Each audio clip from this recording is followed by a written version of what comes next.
Good afternoon students. Today we are going to start the new chapter of economics sectors of the Indian economy. जो है Indian economy के बारे में हमने already पढ़ा है कि वो सेक्टर, इसके अलग अलग सेक्टर की बात करेंगे अब कि इकोनॉमी क्या है, जो हमारे जैसे कोई भी एक्टिविटीज़ हैं जिनसे हम इनकम होती है तो उसको बोलते हैं हमारी जो है इंडियन इकोनॉमी के डिफरेंट सेक्टर्स की बात करेंगे आज। ठीक है, the classification of Indian economy. तो इकोनॉमिक सेक्टर्स सबसे पहले है Indian economy can be classified into three types of sector.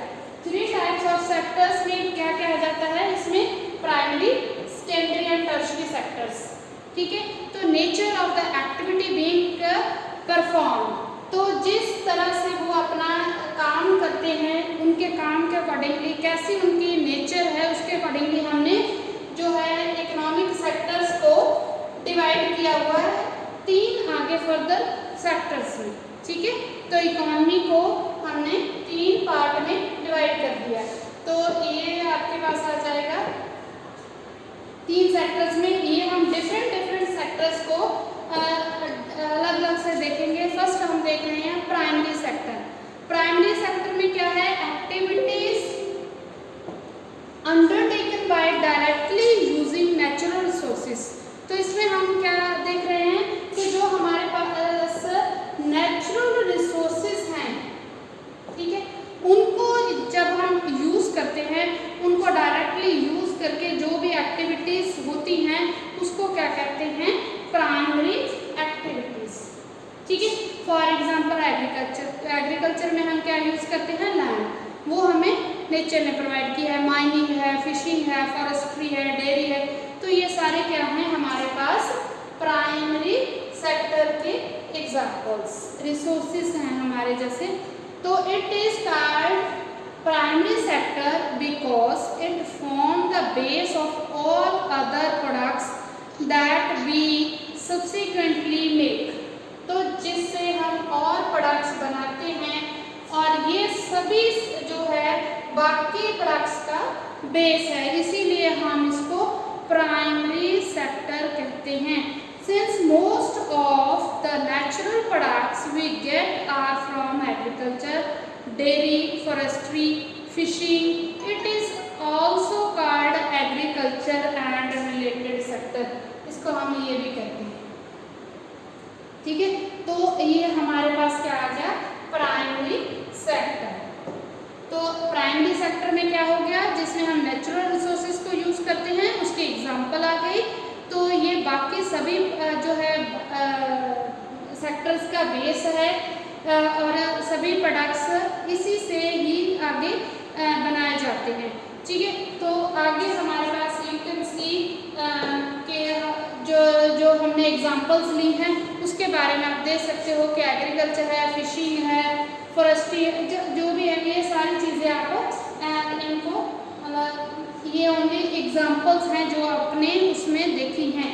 तो नेक्स्ट सेक्टर है हमारे पास secondary sector. Secondary sector means manufacturing unit. It cover activity in which natural products are changed into other form through ways of manufacturing that we associate with industrial activities। तो इसमें क्या आ गया कि जो नेचुरल प्रोडक्ट्स को change करता है इनटू अदर फॉर्म, और जो मैन्युफैक्चरिंग होती है उसकी, और ये इंडस्ट्रियल एक्टिविटीज से रिलेटेड है। मीन्स इंडस्ट्रीज में हम ये जो है इसकी बात करते हैं, मीन्स मैन्युफैक्चरिंग की। तो मैन्युफैक्चरिंग कहाँ होती है, इंडस्ट्रीज में। तो यो इंडस्ट्रियल एक्टिविटीज में हम सेकेंडरी सेक्टर को कंसिडर करते हैं।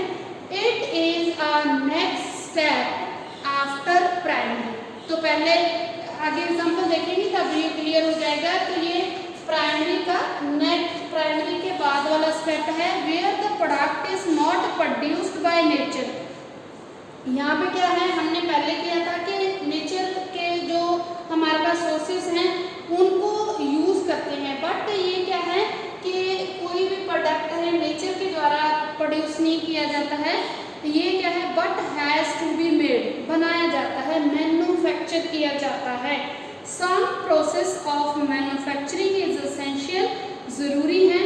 It could be in a factory, a workshop और एट होम, कहीं पे भी हम उस चीज़ को बनाते हैं तो उसमें हम क्या है कि मैन्युफैक्चरिंग क्या है कि उन प्राइमरी प्रोडक्ट्स को यूज़ करके हम न्यू प्रोडक्ट, वैल्यूएबल प्रोडक्ट बनाते हैं, जो क्या आ जाता है हमारे पास, कहीं पे भी बना हो, चाहे फैक्ट्री में, चाहे वर्कशॉप में और चाहे घर पे।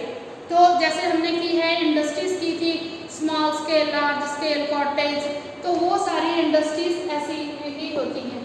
तो वो क्या है, घर पे बना होगा तो स्मॉल स्केल या कॉटेज इंडस्ट्री या वर्कशॉप है, छोटी सी हमने लगा ली, तो वहाँ पे हम क्या करते हैं, अपनी चीज़ की प्राइमरी प्रोडक्ट से उसको वैल्यूएबल गुड में चेंज कर देते हैं। For example using cotton fibre, हमने कॉटन का जो फाइबर्स यूज़ किए फ्रॉम प्लांट, हम उसको कलेक्शन करते हैं, अभी है ना, कॉटन प्लांट से आप कॉटन कलेक्ट करते हो, वी स्पिन यॉर्न, फिर हम उसको या उसका मतलब थ्रेड बनाते हैं, एंड वीव क्लॉथ, और कपड़ा बनाते हैं।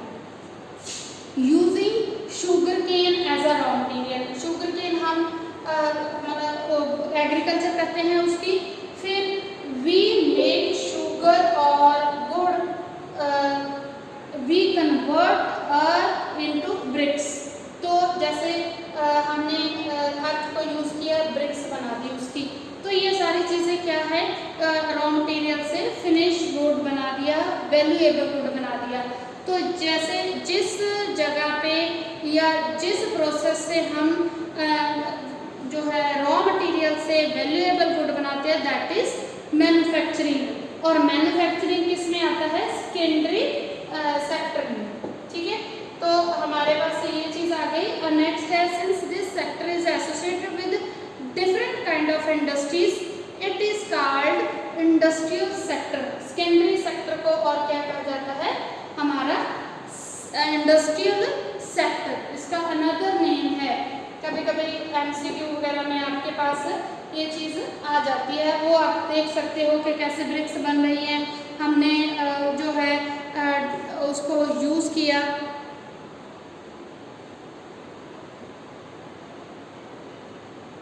हमने उसको यूज़ किया, और जैसे हमने कॉटन की बात की थी, उसमें थ्रेड बन रहा है, थ्रेड के बाद स्टिचिंग कर रहे हैं क्लॉथ में, उसको कन्वर्ट कर रहे हैं, तो ये क्या आपके पास आ गया, सेकेंडरी प्रोडक्ट, ठीक है। सेकेंडरी प्रोडक्ट के बाद हमारे पास आ जाता है टर्शरी सेक्टर। टर्शरी सेक्टर में these are the activities that help in development of the primary and secondary sector. ये हम हमारे जो है दोनों सेक्टर्स में, प्राइमरी एंड सेकेंडरी सेक्टर में हेल्प करता है उसकी ग्रोथ में, उसके डेवलपमेंट में, ताकि वो सेक्टर्स हम बढ़िया तरीके से उसका फ़ायदा ले सके प्रॉफिट के लिए। These activities by themselves do not produce good but they are an aid and support to the production process. फिर क्या है, जो ये एक्टिविटीज़ हैं तो ये कुछ प्रोड्यूस नहीं करती हैं, गुड्स को प्रोड्यूस नहीं करती हैं, बट ये उनको सपोर्ट देती हैं प्रोडक्शन प्रोसेस को। तो प्रोडक्शन प्रोसेस को कैसे एड देती हैं, कैसे सपोर्ट देती हैं, अब ये चीज़ आगे देखेंगे कि जैसे ट्रांसपोर्टेशन है, हमने रॉ मटेरियल को कैरी करके लाना है कहीं से, ठीक है, तो या पहले हमने फैक्ट्री के लिए बिल्डिंग बनानी है, पूरा सामान लेके आना है, ट्रांसपोर्टेशन की ज़रूरत है। जब हमने मैन्युफैक्चरिंग का काम शुरू कर लिया तो उसमें क्या चीज़ आ जाती है हमारे पास, रॉ मटेरियल को लेके आना हमारे इंडस्ट्री तक, उसके बाद जो फाइनल प्रोडक्ट होते हैं उसको मार्केट तक लेके जाना, तो इसके लिए हमें ट्रांसपोर्टेशन की ज़रूरत है। तो goods that are produced in the primary sector need to transport by truck और ट्रेन एंड देन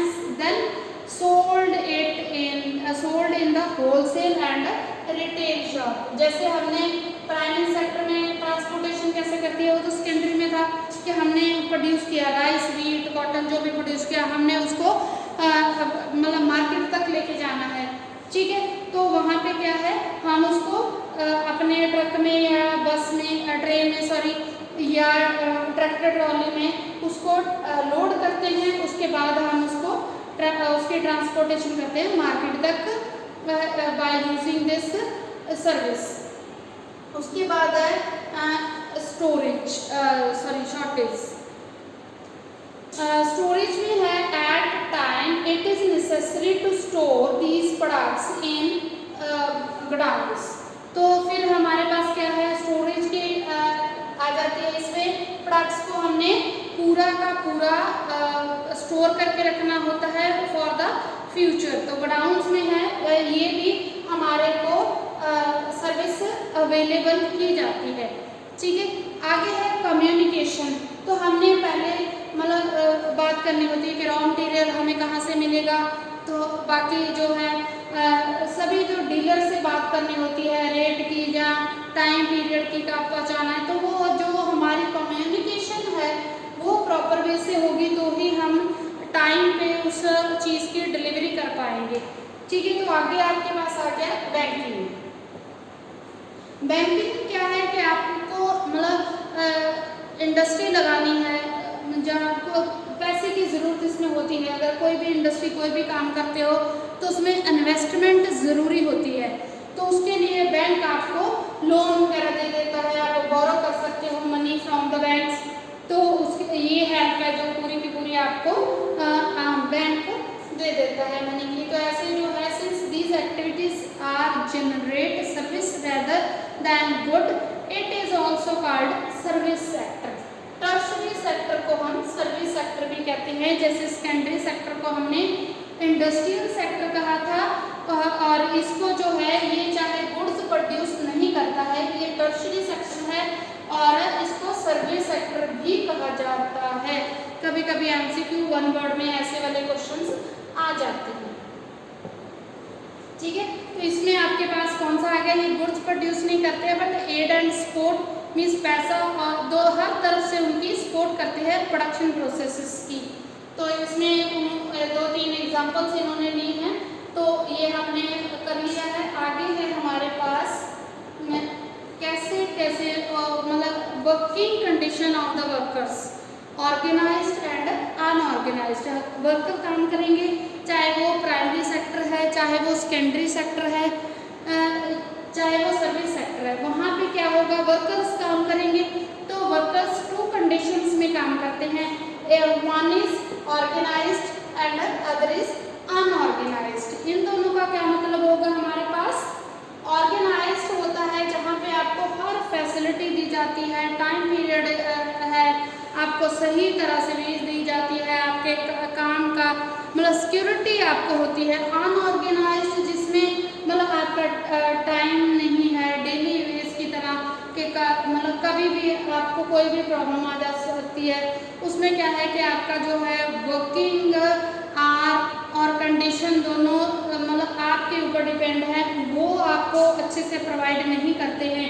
तो आप उसमें अगर मतलब बहुत सारी मजबूरी होती है कि हम अनऑर्गेनाइज्ड सेक्टर में काम करते हैं, तो इसमें हर चीज़ मैनेज्ड होती है ऑर्गेनाइज्ड में, और अनऑर्गेनाइज्ड में कुछ भी मैनेज नहीं होता है। तो आगे हम बात कर रहे हैं हमारा ओनरशिप के बेस के ऊपर, पब्लिक एंड प्राइवेट होते हैं। ठीक है, तो आगे है जो हमारे पब्लिक एंड प्राइवेट। पब्लिक जो वो होता है जो गवर्नमेंट के अंडर होता है, हम आगे डिफाइन करेंगे। प्राइवेट होता है जैसे किसी इंडिविजुअल का हो, जैसे किसी एक सिंगल बंदे के अंडर हो, तो ये आपके पास आ जाता है इंडिविजुअली और गवर्नमेंट के अंडर। नेक्स्ट जैसे ये जो सारे सेक्टर्स हैं ये आप इसमें इंक्लूड होते हैं सर्विस सेक्टर में। तो सर्विस सेक्टर में जैसे डॉक्टर है, हम उसके काम को वो नहीं कर सकते लेकिन वो अपनी हेल्प दे रहा है, सर्विस दे रहा है। ऐसे ही जैसे कोई ट्रांसपोर्टेशन है, ये बैंकिंग वगैरह का है, कम्युनिकेशन का है, तो ये वाला चीज़ें आ जाती है। तो हम आगे है कि how do we count various goods and services and know the total production of each sector. कैसे हमें पता चलेगा कि कौन सा सेक्टर है जो वो कि कितनी प्रोडक्शन कर रहा है, कौन सा सेक्टर हमारे सबसे आगे जा रहा है, तो उसके लिए हम क्या करेंगे, इस चीज को पढ़ेंगे। ये क्या है, GDP, gross domestic production, the value of final goods and services produced in each sector, means कि the value of final goods and services, कि कितना वो गुड्स एंड सर्विसेज मतलब हमें वैल्यू मीन्स कि कितना प्रोडक्शन वो दे रहा है, कितनी इनकम हमें उनसे हो रही है। Sector during a particular year provides the total production of a sector that for that year, means उस साल एक पर्टिकुलर ईयर की बात करते हैं तो उसमें किसने हमारे को ज़्यादा हमारी इकॉनमी में, हमारे डेवलपमेंट में, हमारी ग्रोथ में ज़्यादा कंट्रीब्यूशन की है, तो उसमें क्या है कि वो वैल्यू, वो चीज़ जो हमारे को ये मतलब प्रोवाइड करता है सेक्टर, तो वो क्या है, gross domestic production, and the sum of production in 3 sectors give gross domestic production means GDP जो है हमारी, तो ये क्या है, तीनों का सम होता है। ग्रॉस इसीलिए बोलते हैं, टोटल भी बोलते हैं, टोटल जो होता है हमारा, हम एक वर्ड बोलते हैं टोटल और एक बोलते हैं ग्रॉस।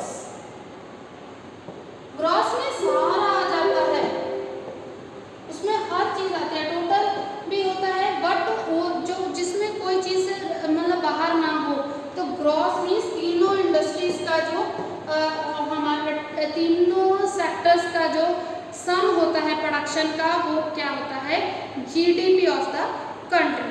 जीडीपी क्या हो गया कि जो हमारे टोटल प्रोडक्शन होती है, हमारे पास कितनी इनकम होती है, that is it is the value of all final goods and services produced with in the country during a particular year. तो ये उसकी मेन डेफिनेशन आ गई। GDP show how big the economy is, तो इसमें क्या है कि जीडीपी ही हमें बताती है कि हमारी इकोनॉमी कैसी है, कितनी प्रोडक्शन हम कर रहे हैं, कितनी हो रही है, हमारे जो कंट्री है वो कितना स्ट्रॉन्ग होगा, कैसे होगा। तो measuring GDP is undertaken by the central government ministry. GDP किसके अंडर आती है, सेंट्रल गवर्नमेंट के under, with the help of various government department of Indian state and union territories। सभी की जो है प्रोडक्शन का जो एक जगह पे उसको कर लिया जाता है। पहले तो स्टेट से यूनियन टेरिटरी का अलग अलग से वो सारा उसकी हेल्प से वो क्या करती है, वो डाटा सारा इकट्ठा करके फिर ये सारे का सारा जो है सेंट्रल गवर्नमेंट के अंडर आता है। इसकी मेजरिंग कि कितना प्रोडक्शन हुआ, तो वो सारा कुछ सेंट्रल गवर्नमेंट देखती है। तो बट उसकी हेल्प कौन करता है, Indian states and union territories. तो ग्रॉस डोमेस्टिक प्रोडक्शन क्या हो गया, जीडीपी क्या हो गया, मीन्स के टोटल हमारे को कितनी इनकम हुई मीन सर्विसेज और गुड्स से, जितनी प्रोड्यूस हुई, तो वो उसमें total production of the year, तो उसकी बात वो होती है हमारी जीडीपी।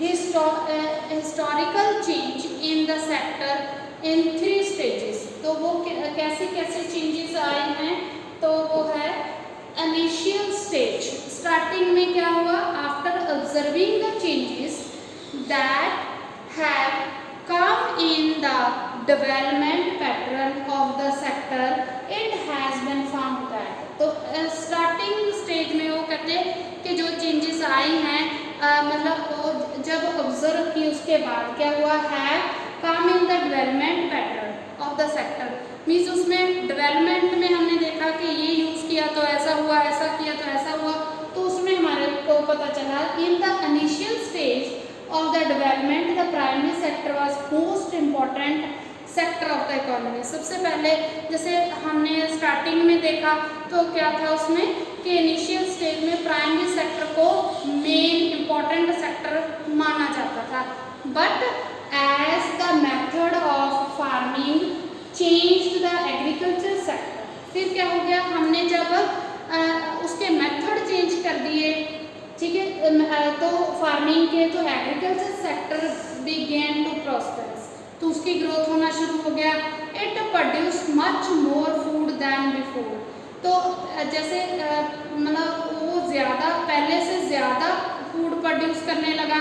पहले क्या था, जैसे प्रिमिटिव सबसिस्टेंस फार्मिंग होती थी, तो उसमें हम अपनी फैमिली के लिए ही जस्ट जितना हमने कंज्यूम करना है उतना ही हम प्रोड्यूस करते थे। बट क्या है कि अब हम अपने जैसे उसके लिए सेल करने के लिए, मार्केट में जाने के लिए, तो हम प्रॉफिट के लिए भी ज़्यादा से ज़्यादा फूड प्रोड्यूस करते हैं। मैनी पीपल को take up many other activities, और कुछ लोग हैं जो और भी जो है हमारे पास और एक्टिविटीज़ भी करते हैं।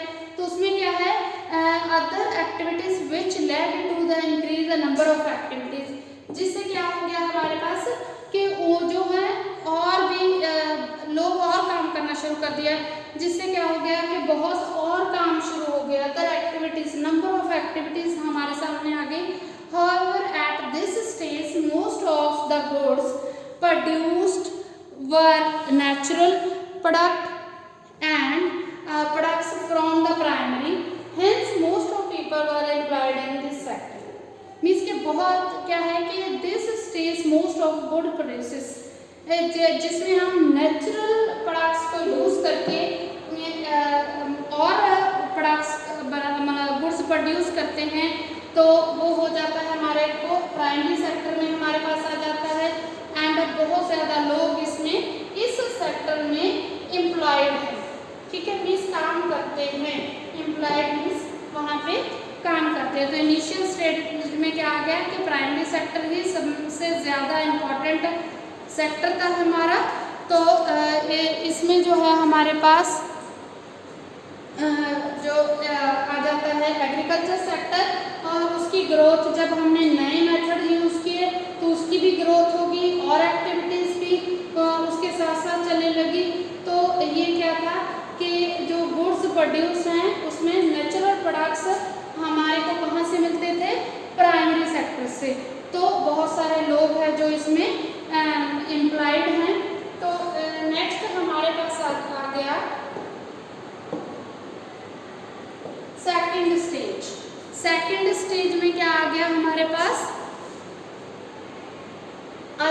Over a long time more than 100 years और so, because new method of manufacturing were introduced, factories came up and started expanding. तो इसमें क्या चीज़ आ गई हमारे पास कि जैसे पहले हाथ से स्पिनिंग होती थी, वीविंग होती थी, तो हैंडलूम हैंड पावर का यूज़ किया जाता था। बट उसके बाद क्या हुआ कि पावर लूम आ गया। तो पावर लूम में क्या हो गया हमारे पास जो है ओवर द लॉन्ग टाइम पे के बाद जो मेथड्स हैं वो नए आ गए और वो एक्सपैंड करना शुरू कर दिया। मीन्स जो फैक्ट्रीज थी वो बढ़ना शुरू हो गया, ठीक है। People began to work in factories in large number and also people started using factory goods। Mean जैसे हाथ से हम कुछ बनाते थे उससे ज़्यादा ड्यूरेबिलिटी थी फैक्ट्री गुड्स की, तो उसमें फाइन भी थे वो, और लोग उसको मतलब उसमें जो है उसका कॉस्टली भी कम पड़ते थे। जैसे हैंडमेड है उसको बनाने में टाइम लगता था, उसमें मेहनत ज़्यादा थी तो उसकी कॉस्ट ज़्यादा थी। तो मशीन से जो चीज़ें बनाते थे उसमें हमारे पास क्या था कि फैक्ट्री गुड्स में फाइन होते थे और जल्दी बन जाते थे और उसकी कॉस्ट कम होती थी। Secondary sector gradually became the most important in total production and employment. There was a shift and the importance of the sector also changed।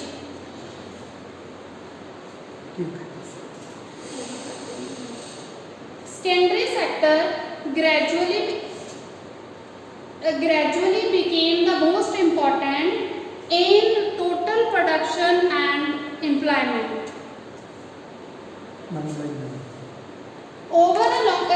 क्या हो गया कि हमारे पास इसमें ज़्यादा लंबे टाइम पे हमने कैसे किया कि मैन्युफैक्चरिंग के जो मेथड्स थे वो हमने चेंज कर लिए। चेंज कैसे कर लिए? इम्प्रूव कर लिए। तो जैसे हैंडलूम वगैरह यूज़ करते थे उसमें हमने पावरलूम यूज़ किया। तो पावरलूम ने क्या कर दिया, हैंडलूम और पावरलूम का टाइम पीरियड का फर्क था और उसमें हमारी कॉस्ट का डिफरेंट हो जाती है। People started using factory goods in large number as they were cheap, क्योंकि वो चीप रेट, उनका जो चीप थे, चीप मीन्स सस्ते थे। Secondary sector gradually became the most important in total production and employment. तो उसमें क्या है कि सेकेंडरी सेक्टर में जैसे है बहुत ज़्यादा मतलब लोग इंगेज हो गए और प्रोडक्शन भी लोग उसमें ज़्यादा इंगेज हो गए और प्रोडक्शन बढ़ गई। There was a shift and importance of the sector also changed. तो कुछ क्या हो गया कि जैसे लोग एग्रीकल्चर में इंगेज थे बट वो उनको एम्प्लॉयमेंट मिल गया सेकेंडरी सेक्टर में, तो उन्होंने अपना जैसे अपने आप को इम्प्रूव किया और वो शिफ्ट हो गया और ये सेक्टर में क्या हो गया, प्रोडक्शन ज़्यादा होने लगी। क्योंकि एक तो प्राइमरी सेक्टर में हमने नए मेथड यूज़ किए, उससे रॉ मटेरियल ज़्यादा मिलना शुरू हो गया, तो उससे क्या हो गया सेकेंडरी सेक्टर में भी जो है प्रोडक्शन बढ़ गई, ग्रोथ हो गई इसकी। And the third stage in past 100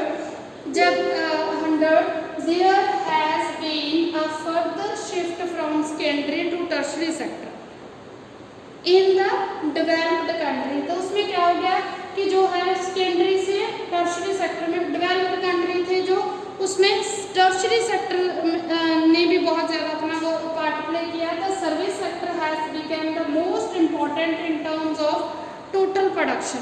तो इसमें क्या आपके पास आ गया कि जो ज़्यादा मतलब हमारे को इनकम थी, टोटल प्रोडक्शन हमारे पास किस सेक्टर से आए, टर्शरी सेक्टर से, मीन्स सर्विस सेक्टर से। जैसे लोग ज़्यादा एजुकेटेड होने लगे तो उनको ज़्यादा से ज़्यादा, जैसे हमने अपनी सर्विसेज को बढ़ा दिया, मीन्स कि हमने ट्रांसपोर्टेशन की फैसिलिटी दी, कम्युनिकेशन की दी, बैंकिंग की, इंश्योरेंस की, तो वो सारी चीज़ों से क्या हो गया हमारे पास जो टर्शरी सेक्टर भी राइज हो गया।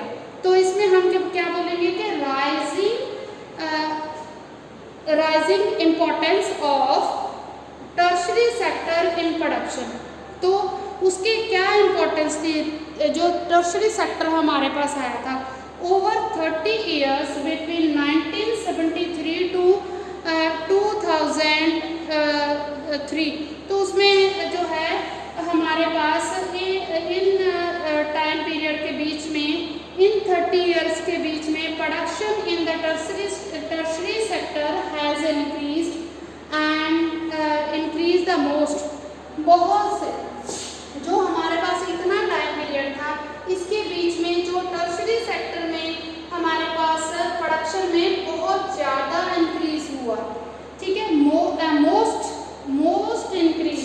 तो and it has emerged as the largest producing sector in India, replacing the primary sector। means कि जब जो हमारे पास हमने बोला था कि हमारे पास प्राइमरी सेक्टर सबसे ज़्यादा आगे है, तो उसमें क्या हो गया कि इसको लीड किया टर्शरी सेक्टर ने। It has emerged as a largest producing sector in India, replacing the primary sector। तो जो हमारे पास टर्शरी सेक्टर आया उसने रिप्लेस कर दिया प्राइमरी सेक्टर को। मीन्स के लोगों को ज़्यादा इंगेज किसमें कर दिया, जिससे प्रॉफिट हो, तो वो हमारा सेक्टर बन गया tertiary sector. The role of tertiary sector in India, उसमें क्या था, transition shows level of country development, it improves specialisation, but it's better to avoid expanding service part in economy over 40 to 50% of GDP। देखो कि जैसे transition show the level of the country, जैसे हमारा है जो कंट्री की development है वो हमारी ट्रांजिशन पे दिखाती है, वो दिखाती है हमारा कंट्री का डेवलपमेंट का level. It improves specialization but its better to avoid means कि ये हमारे जो है इम्प्रूव करती है specialisation, but it's better to avoid extending service part in the economy. तो बट ये इतना हमारे उसमें जीडीपी में एक्सटेंड कर पाती है, ठीक है। तो बट ये भी हमारे पास जो है उससे ज़्यादा हो जाता है जो प्राइमरी सेक्टर है हमारा, ठीक है। तो नेक्स्ट हमारे पास क्या आ गया, जैसे हमने यहाँ पे उसका growth of the Indian economy GDP factor देखा, एग्रीकल्चर में कैसा था, इसमें कैसा हो गया, जैसे माइनिंग क्यूरिंग में है, मैन्युफैक्चर में कितना बढ़ गया, इलेक्ट्रिसिटी वाटर सप्लाई में, कंस्ट्रक्शन में, और ये अलग से मंथ दिए हुए हैं अप्रैल जून, और ये अप्रैल जून का 2005 एंड 6, 2006 एंड 7, और जो सर्विसेज हैं उसमें देखो आप कितना है, जो ट्रांसपोर्टेशन है, कम्युनिकेशन है, इस सब में क्या है हमारे पास, इस सब में क्या है हमारे पास, तो ये हमारे पास क्या है, ये सारे टर्शियरी सेक्टर में आते हैं, ठीक है। तो ये देखो सबसे उसमें ज़्यादा आ रहा है, पहले जैसे उसमें ज़्यादा था, बट इसकी जो जीडीपी है चाहे 40 to 50% तक वो देती है, तो ये हमारा पूरा जो ग्रोथ का है इंडियन इकोनॉमी की ग्रोथ 19 टू ये सारा आपके पास दिया हुआ है ईयर्स के, कितने ईयर में हमारे पास कितने ग्रोथ हुई है, ठीक है। तो ये प्राइसेस में होता है कि कितना प्राइस हाई हुआ और कितना लो। आगे है where are most of the people employed, कहाँ पे है हमारे पास ज़्यादा लोग, एम्प्लॉयमेंट हमारे किस में मिलती है, कौन से सेक्टर में हमारे ज़्यादा लोग एंगेज हैं। The primary sector employees the largest number of people in India, it is because not enough job were created in secondary और एंड टर्शरी सेक्टर, मीन्स के हमारे जो है अनएजुकेटेड है या लोग मतलब उसमें ज़्यादा ऑलरेडी पहले से एंगेज हैं, क्योंकि मतलब हमने पहले भी देखा है कि उसमें अनएम्प्लॉयमेंट जैसे सीजनल होती है या कुछ भी, बट हमारा जो ज़्यादा पॉपुलेशन डिपेंड किस पे करती है, एग्रीकल्चर में, क्योंकि जो है हमारा कंट्री वो एग्रीकल्चर बेस्ड है, तो वो इसीलिए हमारे जो लोग हैं ज़्यादा एग्रीकल्चर में एंगेज है बहुत ज़्यादा, और हमारे पास दूसरे सेक्टर्स भी हैं, क्योंकि पर इसमें ज़्यादा एंगेज क्यों हैं, क्योंकि हमारे पास और सेक्टर्स में सेकेंडरी और टर्शरी सेक्टर में जॉब्स नहीं है, तो उसके वजह से बिकॉज ऑफ दैट तो हमारा जो है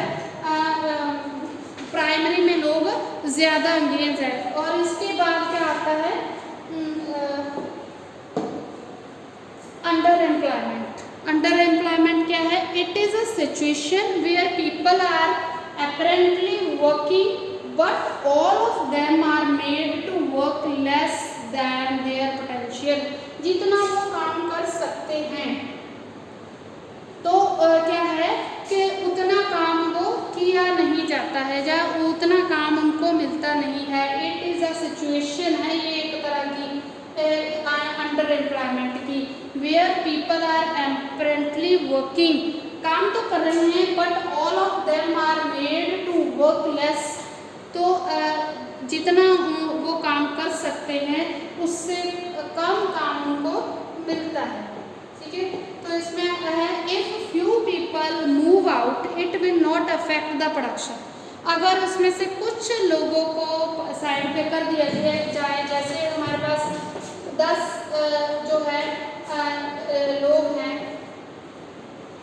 ठीक है, काम कर रहे हैं, हम अगर वहाँ पे 7 बंदों का काम है और हम वो 3 को लेफ्ट करते वहाँ से, फिर प्रोडक्शन है जो हमारी वो सेम रहेगी।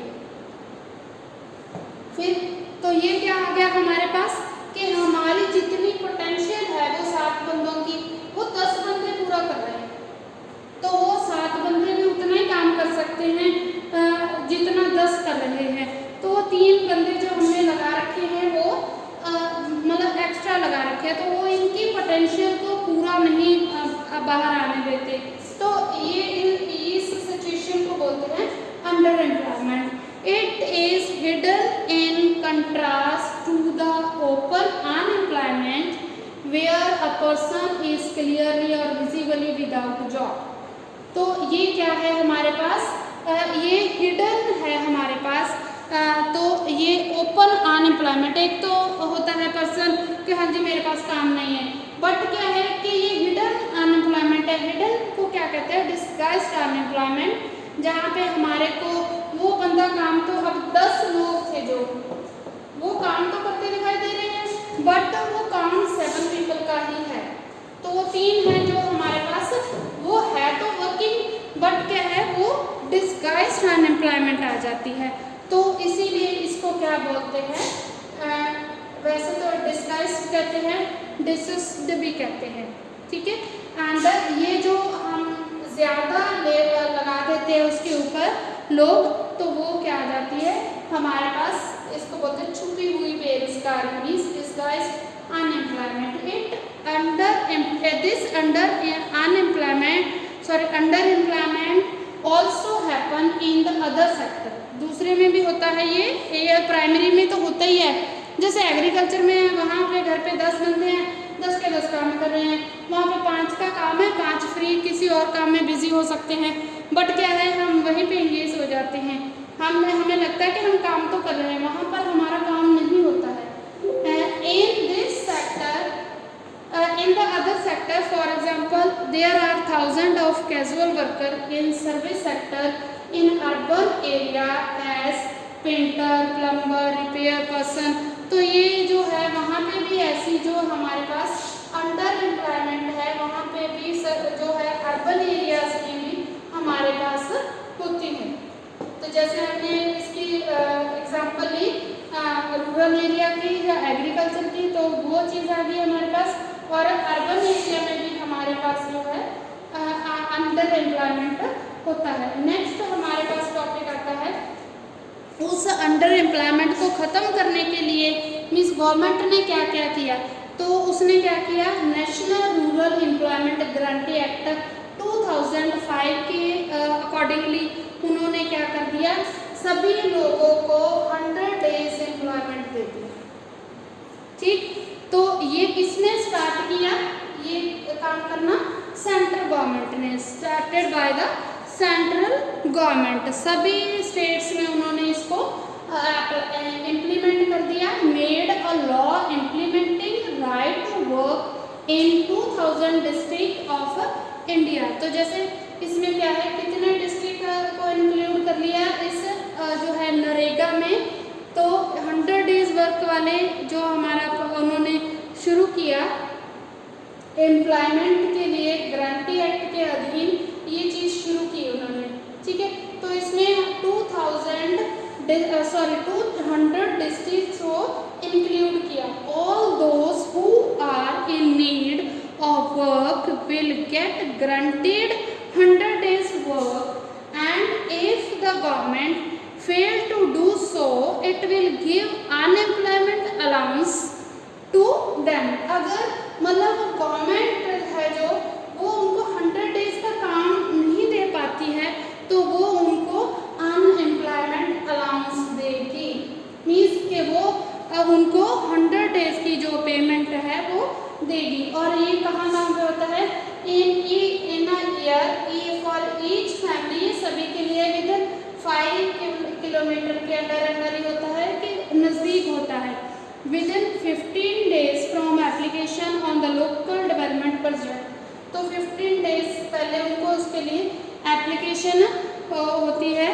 तो the work will of the type which will in future helps to increase the production from the land. तो ये जो काम है वो क्या करते हैं, वो काम करते हैं जिसमें फ्यूचर में उस लैंड के जैसे कहीं पे साफ सफाई करवा दी जिसको आगे प्रोडक्शन के लिए यूज़ करना होता है।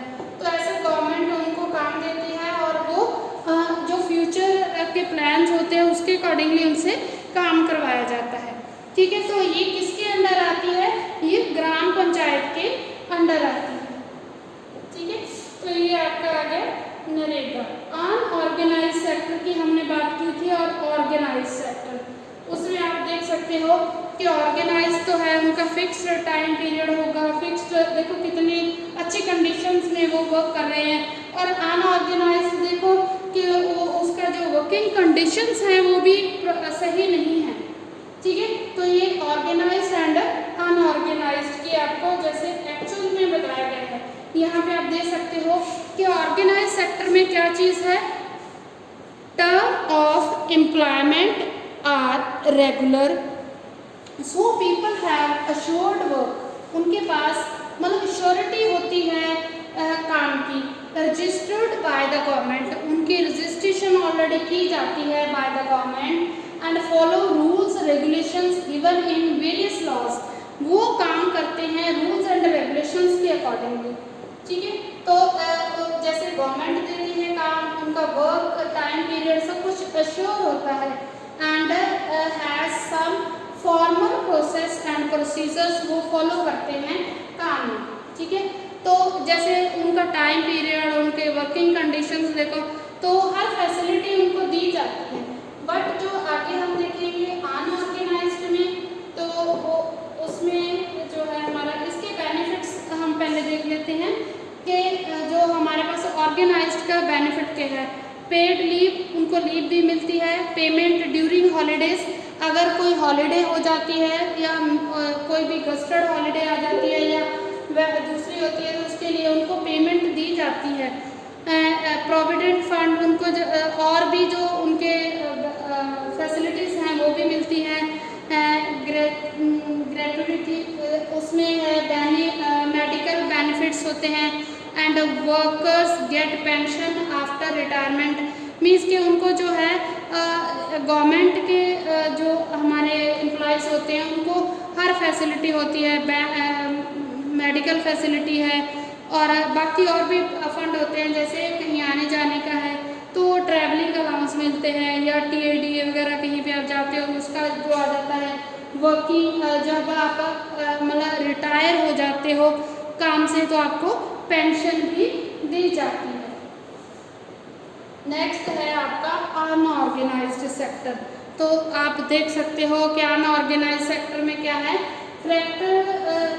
इसमें आ जाता है आपके पास characterised by small and scattered unit, तो ये छोटे छोटे मतलब यूनिट्स में डिवाइड है, which are largely outside the control of the government, तो इसमें गवर्नमेंट का कोई रोल नहीं होता है।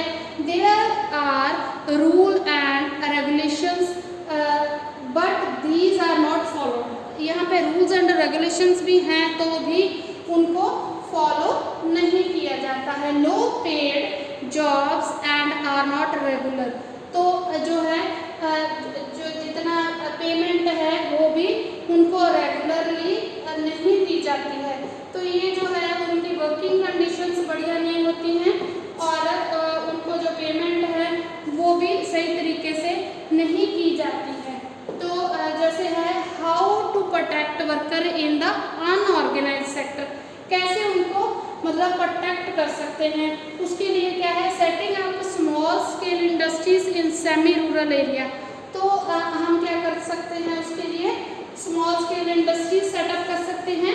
Implementing many programmes such as NREGA, जैसे हमने नरेगा की बात की तो वो प्रोग्राम्स हम इम्प्लीमेंट कर सकते हैं। Creating job opportunity in service sector, जैसे जो है हम उनको जॉब अपॉर्चुनिटीज दे सकते हैं।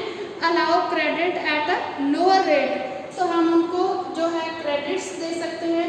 तो ये सारी चीज़ें हैं जो जिनके साथ हम वो जो है अनऑर्गेनाइज सेक्टर को इम्प्रूव कर सकते हैं, उनकी ग्रोथ कर सकते हैं, उनकी इम्प्रूवमेंट कर सकते हैं, ठीक है। तो आगे है हमारे पास sector in term of ownership public and private, ये भी हमने पहले बात की थी। तो ये पब्लिक क्या है, public sector organised by the government, और जो गवर्नमेंट के अंडर होता है गवर्नमेंट उसको ऑर्गेनाइज करती है, ओनर होती है गवर्नमेंट, तो उसको कहते हैं public sector. Provide facilities to the worker, like fixed employment होती है, fixed employment main aim is to provide public welfare, तो ये है वर्किंग आवर्स भी होते हैं, वेलफेयर के लिए होता है। Example of public sector are Indian railway, hospital, park, libraries. यहाँ पे जो है ये सारे किसके अंडर आते हैं, पब्लिक सेक्टर के अंडर आते हैं। जैसे रेलवे है, हमारे सिविल हॉस्पिटल्स हैं, जनरल पार्क्स होते हैं, लाइब्रेरीज शहर में होती है, तो ये सारी मतलब किसके अंडर आता है, हमारा पब्लिक सेक्टर के अंदर। ठीक है, तो आप ये देख सकते हैं कि जो भी आपके पास आ रहा है वो है हमारा पब्लिक सेक्टर। तो ये और भी आपके पास एग्जांपल्स हैं, जैसे रेलवे है तो ये हॉस्पिटल आ गया, लाइब्रेरी आ गई, तो ये सारी चीज़ें आपके पास, पोस्ट ऑफिस है, तो ये सारे गवर्नमेंट के अंडर आता है। ठीक है, नेक्स्ट है हमारे पास प्राइवेट सेक्टर। और इसमें क्या आ जाता है, प्राइवेट सेक्टर आप देख सकते हो, जैसे ये बैंकिंग वगैरह का है, सारे जो है रिलायंस इंडस्ट्रीज हैं हमारे पास, लिमिटेड हैं, क्योंकि ये प्राइवेट हैं, own organised by the private individuals. तो ये एक सिंगल बंदा जो है उसको ऑर्गेनाइज कर रहा है, does not provide fixed employment, तो इसका ये नहीं है जितने इनको ज़रूरत होगी उतने बंदों को एम्प्लॉयमेंट मिलेगी। इसमें जो है वर्किंग आवर है, जो है fixed working hour to workers, means ज़्यादा भी हो सकता है, कम भी, तो ये उनके पास होते तो है। Main aim is to make many profit for themself, तो इसमें मेन इनका जो है इस चीज़ को, प्रॉफिट को लेके वो अपने सेक्टर को आगे काम करते हैं। Example of private sector are Birla company, Reliance, ये कुछ और आपके सामने पिक्स हैं जो आपको दिखाई दे रही हैं, तो ये सारे क्या है, प्राइवेट सेक्टर के अंदर आते हैं। नेक्स्ट हमारे पास है क्वालिटीज़ ऑफ पब्लिक सेक्टर। इसमें जॉब सिक्योरिटी है, बेनिफिट्स हैं, तो मोर रिलैक्स एटमोसफियर, मीन्स कि हम रिलैक्स होकर अपना काम कर सकते हैं। बट प्राइवेट में क्या है, more opportunities for promotion as the company grow, जैसे कंपनी बढ़ती जाएगी वैसे हमारी प्रमोशन की जो है चांसेस बढ़ते जाएंगे। दी जॉब्स टेंड टू पे हायर, तो उसके लिए उनको ज़्यादा पे किया जा सकता है। मोर प्रेस्टीज, हमारी जो हमारा जो स्टेटस है वो भी आपको हो सकता है। And private sector is supposed more efficient, means इसमें आपके पास जो है काम की ज़्यादा अपॉर्चुनिटीज़ हैं, तो लेस ब्यूरोक्रेसी, मीन्स के इसमें जो सिक्योरिटी है वो आपकी कम होती है।